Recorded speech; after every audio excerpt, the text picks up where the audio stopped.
كان من دعاء رسول الله صلى الله عليه وسلم دعاء عظيم يغفر الله سبحانه وتعالى لك من جميع ذنوبك، كما جاء من حديث أبي موسى الأشعري رضي الله تعالى عنه أن من دعائه صلى الله عليه وسلم: اللهم اغفر لي خطيئتي وجهلي وإسرافي في أمري وأنت أعلم به مني، اللهم اغفر لي جدي وهزلي وخطئي وعمدي وكل ذلك عندي، اللهم اغفر لي ما قدمت وما أخرت وما أعلنت وما أسررت، أنت المقدم وأنت المؤخر وأنت على كل شيء قدير.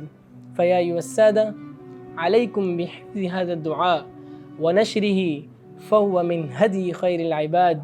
صلوا على الحبيب قلبك يطيب. والسلام عليكم ورحمة الله تعالى وبركاته.